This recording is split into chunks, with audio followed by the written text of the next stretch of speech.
cualquier parte del mundo, ser activista de derechos humanos es complicado. En Venezuela, ser activista de derechos humanos es un delito que pagamos muchos con cárcel. En el 2014, la juventud de Venezuela y Leopoldo López le dijo al mundo y a Venezuela que venía hambre, que venía escasez, que venía inseguridad, que venía represión y persecución. 3 años después, y con mucha cárcel y represión y muchos otros muertos, la juventud tiene la razón. Hoy son más de 23 jóvenes que permanecen en las cárceles de Venezuela bajo tortura. Hoy el Poder Judicial se ha convertido en el brazo sicariato de Nicolás Maduro. Hoy la tortura es la ministra más eficiente del presidente Nicolás Maduro. Pero esta frase de la tortura como ministro quizás ha ocupado algunas páginas de periódicos.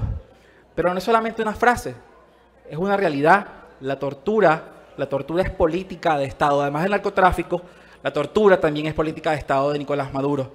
El 2 de mayo de 2014 fui sacado de mi casa y sembrado por el SEBIN con un fajo de dinero donde supuestamente yo financiaba protestas en Venezuela. En ese momento me encerraron en una celda de 5x3 con 22 personas, 22 venezolanos que simplemente creían en una mejor Venezuela. Ahí conocí a mi compañero Douglas Morillo, un joven maravilloso y brillante de Aragua que pagó conmigo 2 años de cárcel. Pasaban los días y el maltrato, la humillación y las requisas crueles eran el día a día y es el día a día de todos los presos políticos en Venezuela. Hay varios episodios que debemos recordar o que recuerdo con mucha tristeza de mi cárcel. Cuando descubrimos que en este país existía algo que se llama la tumba, que no es más que el sótano, el antiguo bóveda de un banco en Plaza Venezuela, en la sede del SEBIN en Plaza Venezuela, descubrimos que allí estaba Lorenzo Alet, Gabriel Valles y Gerardo Carrero. Comenzamos dentro y fuera del SEBIN, muchos jóvenes, universidades, opinadores y políticos a presionar y a denunciar que esto existía. Gerardo Resplandor, mi amigo, Ronnie Navarro, mi hermano y yo, iniciamos una huelga de hambre que solo duró 48 horas. ¿Por qué levantamos esta huelga de hambre? Porque el comisario Richard Centeno del SEBIN, alias Pachuco, llegó a las 12 de la noche, donde teníamos la huelga, con la Biblia en la mano, como parte de la tortura psicológica, a leernos el Apocalipsis, mientras que nos decía que más nunca veríamos a nuestros padres, mientras que nos decía que más nunca veríamos a nuestros abogados y que seríamos llevados a penales donde conseguiríamos la muerte. Ante nuestra resistencia, nos decía dónde vivían nuestras madres, hermanas y esposas, hasta que nos hizo levantar con presión psicológica la huelga de hambre. Eso es uno de los pequeños episodios crueles que vimos los que estuvimos o los que siguen en el SEBIN. Meses después, inicia un operativo cruel dentro del SEBIN que deriva en el suicidio de Rodolfo González, el aviador. Fueron horas de terror donde perseguían a nuestro aviador por toda la cárcel pidiéndole la cédula. Al término de la noche, Rodolfo entró a mi celda, me hizo la cruz en la frente y me dijo: Rosmith, si me pasa algo, es culpa de la fiscal Catherine Harrington, nunca voy a olvidar eso. 2 horas después, y luego de estar encerrado, todos comenzaron a gritar: se mató el aviador. Eso ocurre hoy en nuestro país ante la mirada quizás un poco cómplice de muchos de nosotros, por no denunciar, por no decir tal vez los presos políticos es tema de un partido o de otro, es tema de los políticos o de los estudiantes, es tema de todos los venezolanos. Todos los que estamos acá estamos propensos a ser secuestrados por Nicolás Maduro, estamos propensos a ser víctimas de la tortura, estamos propensos a ser sembrados tal como lo es hoy John Goycochea o Gilbert Caro, que están sembrados, al igual de nuestro Roniel, sembrados por la dictadura de Nicolás Maduro. Pasaban los días, seguían los días de audiencias. Los diferimientos de las audiencias es una forma de tortura en Venezuela.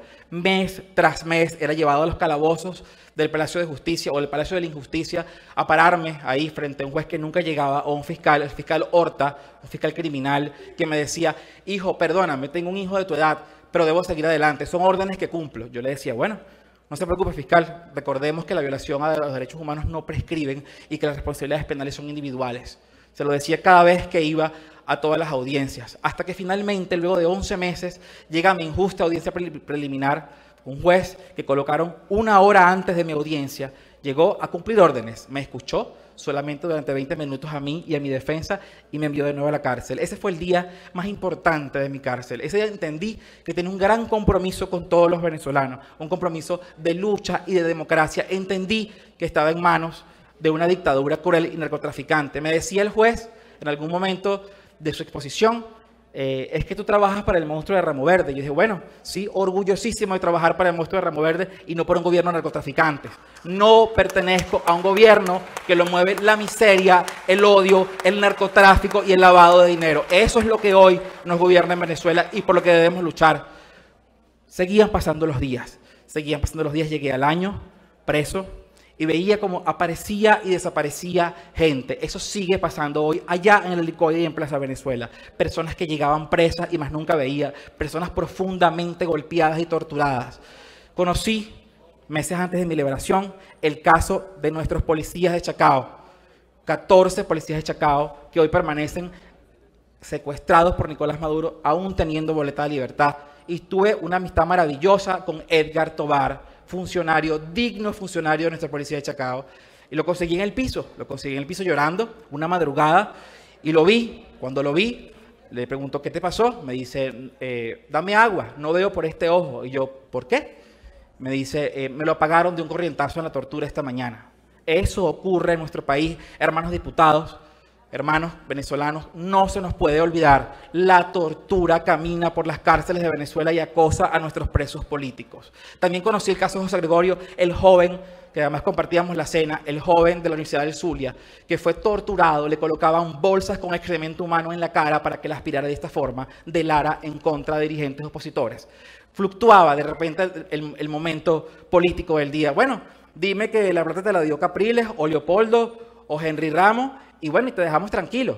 Eran horas y horas de tortura. En la preventiva 3 del SEBIN, hoy duerme nuestro Vilca Fernández, nuestro Ronnie Navarro, entre muchos otros compañeros. Y en la sala de arriba, en la sala contigua, es la sala de tortura, donde todas las noches escuchan violaciones y corrientazos a los presos políticos. Nuestras mujeres, como Andrea González, que permanecen recluidas y secuestradas en el SEBIN, no pueden dormir porque escuchan gritos y alaridos todas las noches del mundo, cada vez que se acuestan, pidiéndole a Dios que no les toque a ella. Hace poco murió una señora en el hospital militar involucrada con el caso del diputado Robert Serra, que Dios lo tenga en su gloria. Murió producto de años, de 2 años de profunda tortura. Le destrozaban el vientre a patadas. No me lo contaron, hermanos diputados. No soy un titular ni la portada de Globovisión. Yo viví eso, lo vi todos los días, como la señora era llevada en la madrugada y la devolvían a las 8 de la mañana destrozada, con el vientre destrozado, a punta de patadas y corrientazos. Hermanos, eso hoy pasa en Venezuela. Es lamentable que para muchos hoy no sea menester el tema de los presos políticos, el tema de que Leopoldo López esté en Ramo Verde por decir, hermanos, viene más miseria y viene más hambre, el tema que Daniel Ceballos permanezca en el SEBIN también recluido por luchar por un Táchira aguerrido. Un saludo a mis hermanos del Táchira.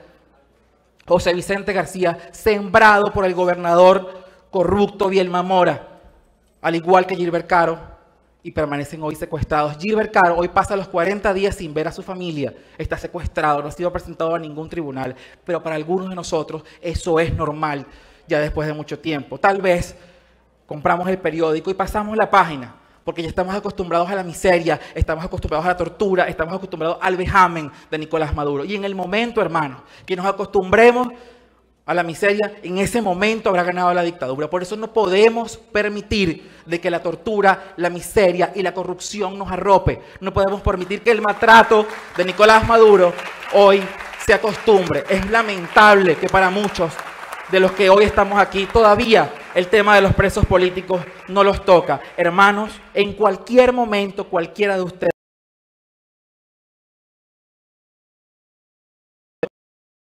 quería irme sin los dignos familiares de los presos políticos, a nuestros militares, a nuestros policías, a todos los presos políticos. Tenemos un gran compromiso como Asamblea Nacional para escucharlos, para acompañarlos y para denunciar. Espero, hermanos, que todos los días nos visiten en la Asamblea Nacional. Estamos aquí por y para ustedes. Mi compromiso, una vez electo diputado en la cárcel, fue con ustedes y yo lo ratifico. Maravillosa, que viene a hablarnos del perdón. Es muy difícil, hay que ser muy grande de alma y espíritu para hablar de perdón.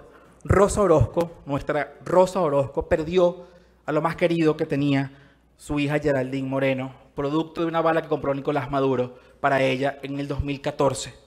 Hoy Rosa viene a contarnos qué pasó, a recordarnos, no a contarnos, porque ninguno acá está ajeno a eso, a recordarnos qué pasó para que no se nos olvide y nos comprometamos hoy más que nunca. Señores, es un placer y toda mi solidaridad con ustedes, los familiares de los presos políticos que se encuentran en este momento: Oriet Capriles, Ana María da Costa, Mónica Santamaría, Lisbeth Áñez, Eledis Enríquez, Nayut Colina, Ricardo Antich, Carlos Esqueda, María Franca Mendoza, Mariluz Guevara, Luis Colmenares y los expresos políticos Gustavo Sánchez y Stephanie Brito. Gracias por estar.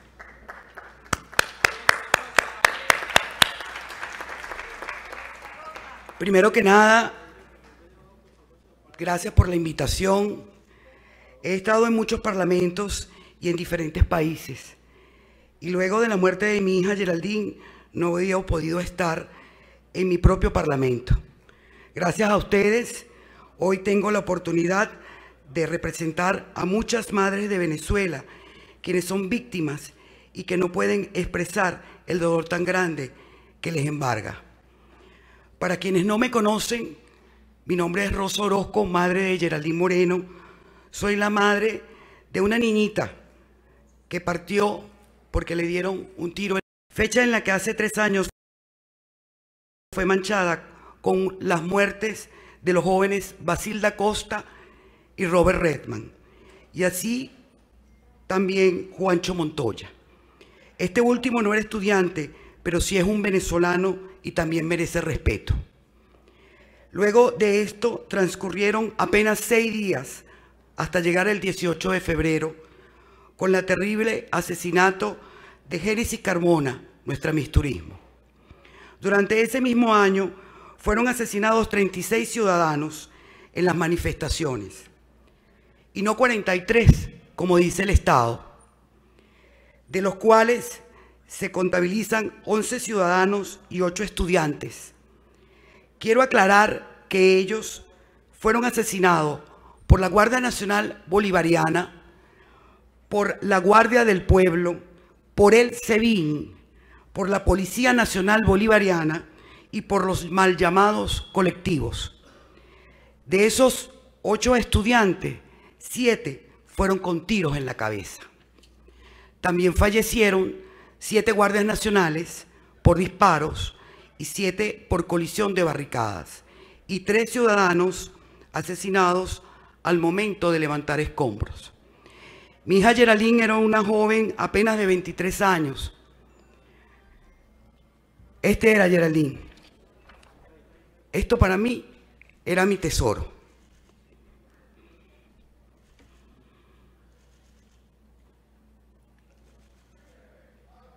Cada año que pasa,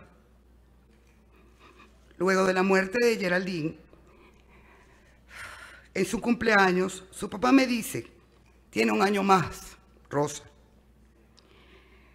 En este momento Geraldine tendría 27 años de edad, pero yo no tengo la manera de llevar esa cuenta, porque me la arrebataron cuando tenía 23. Ella recibió un disparo a quemarropa en el rostro, por lo que perdió el ojo derecho en su totalidad y el 90% de la masa cerebral. Así quedó Geraldine. Lo que causó su muerte el 22 de febrero del 2014. Su cara y su cuerpo era un colador. Señor presidente, le pido por favor la venia, que quiero dejar esas fotos aquí para que la gente del oficialismo lo vea. Gracias.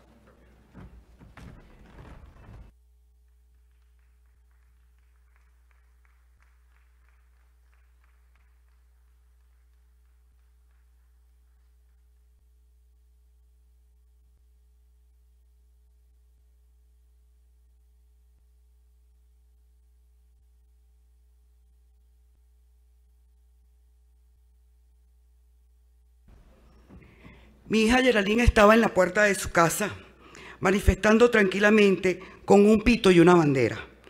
Fueron muchas las audiencias a las que me tocó asistir, porque aún sabiendo quiénes fueron los culpables y de dónde vino la orden de asesinar a los venezolanos, transcurrieron 34 meses para apenas comenzar la justicia de uno de los tantos caídos que aún se mantienen en espera, y digo una porque lamentablemente todavía nos queda camino por recorrer. En un país donde la justicia le coquetea a quien está en el poder y le da la espalda a su pueblo. En una de esas tantas audiencias le pregunté al guardia que le disparó a 10 centímetros del rostro de mi hija: ¿por qué lo hiciste? ¿Qué te hizo mi muchacha? El guardia nacional bajó su cara, miró el piso. Quiero que esta reflexión le quede a todos, y es muy difícil tomar este tipo de decisiones cuando nos han reprimido, nos han violentado, nos han asesinado y nos han sido vulnerados todos nuestros derechos. Yo le dije a ese guardia: yo te perdono porque yo quiero ser libre, yo te perdono porque mi alma quiere que sea libre, yo te perdono porque yo quiero que mi hija sea libre, y si yo no fuera ese perdón que tengo ahorita en este momento, yo no pudiera estar hablando con ninguno de ustedes en este momento.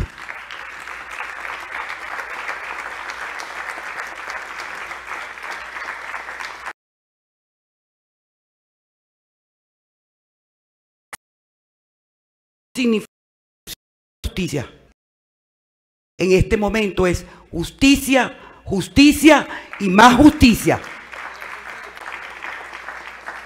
Al guardia nacional que le disparó a la cara a Geraldine lo sentenciaron a 30 años de cárcel, y al que le disparó en todo su cuerpo lo sentenciaron a 16 años y 6 meses. Aún continúo esperando la justicia por los otros 18 guardias nacionales implicados en el caso. Como ustedes saben, estos crímenes no prescriben, y luego del caso de Geraldine se demostró en Venezuela existen casos de torturas, de tratos crueles e inhumanos. Quiero dar mi agradecimiento al doctor Luis Armando Betancourt del Foro Penal por su excelente trabajo, porque defienden la justicia, porque alzan su voz de estos venezolanos que algunos son inocentes y que demostraron que su trabajo y compromiso y son objetivos, que el caso de Geraldine hubiese tratos crueles e inhumanos. Es por eso que hoy quiero dirigirme a las familias de quienes forman parte de las Fuerzas Armadas militar, que hoy están llenos de soles, los castigan, los persiguen, los humillan y hasta los encarcelan. Quiero hablarle al venezolano que está dentro de ese uniforme y decirles que en sus hombros pesa la obligación y la moral para impedir que esta dictadura siga hambriando y matando de manera injusta a los ciudadanos. También recordarles que, como en el caso de mi muchacha, en tiempos de dictadura siempre terminan pagando aquellos que obedecieron una orden de quienes hoy viven con grandes lujos y quienes comienzan a ser investigados internacionalmente. En las dictaduras siempre culpan al soldado, persiguen al más humilde, al pueblo, los ponen a pasar hambre, a sufrir de escasez y además, como es su caso, cuando les dan una orden, los culpan, los castigan a ustedes, metiéndolos en una cárcel y haciéndolos sufrir a sus familiares. Pero a quienes realmente dan la orden de asesinar, de reprimir, no los castigan, sino que los premian. Quiero que sepa que vamos a estar de ahora en adelante en las calles, exigiendo que se acabe esta dictadura. Les pido de corazón, les pido con el corazón en la mano, que no obedezcan órdenes de reprimirnos, de matarnos o de perseguirnos. Primero porque confiamos en ustedes, que son nuestros hermanos venezolanos. Y segundo, porque quiero que se vean en el espejo de los guardias que asesinaron a mi hija. A ellos los encarcelaron, mientras que quien dio la orden sigue en libertad. Ustedes también son víctimas de la indolencia, de la intolerancia y de la necesidad de poder de unos corruptos, víctimas de la carencia de moral y de valores. Pero como decía nuestro libertador, para el logro del triunfo siempre ha sido indispensable pasar por las sendas del sacrificio. Ahora, ya basta de sacrificios, basta de muertos, basta de presos de conciencia. Es tiempo de reconstrucción de nuestro país. Es tiempo de justicia, pues solo con ella podremos tener la verdadera igualdad y la libertad que tanto merecemos nosotros los venezolanos. Es tiempo del perdón y de la reconciliación. A ustedes, diputados, quienes tienen el rol de representar a todos los venezolanos dentro y fuera del Parlamento, les pido sea creada una comisión por la verdad, que busque la verdad, pero la verdad, que no sea eterna, que no pasen meses manteniendo la injusticia, sino que actúen con coraje y diligencia para dar respuesta en un plazo de menos de un mes. Una comisión que tenga el objetivo principal de conseguir la justicia para todos los caídos, para encontrar los verdaderos culpables de tantas muertes que aún necesitan ser resueltas. Los invito a ustedes, diputados del oficialismo, quienes lamentablemente hoy no nos acompañan, pero sé que nos están viendo, sé que están aquí, sé que ellos están pendientes de nosotros.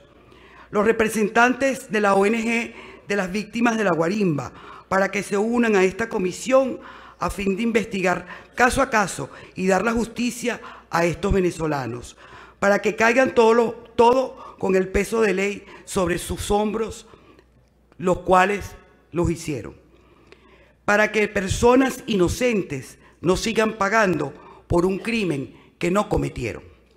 Hoy en Venezuela vemos muchas caras de tristeza y de dolor, pero estoy convencida que con la solidaridad, el amor y la fuerza interna recobraremos la libertad, donde Dios nos permita devolver a encontrarnos como hermanos sin distingo político.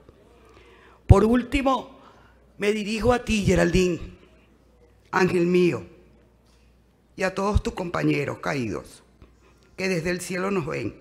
Aquí estamos todos los venezolanos que creemos en la libertad y en la democracia, convencidos de que Dios concede la victoria a la constancia. Bendito el soldado que cree en la democracia y en la libertad de Venezuela. Muchas gracias.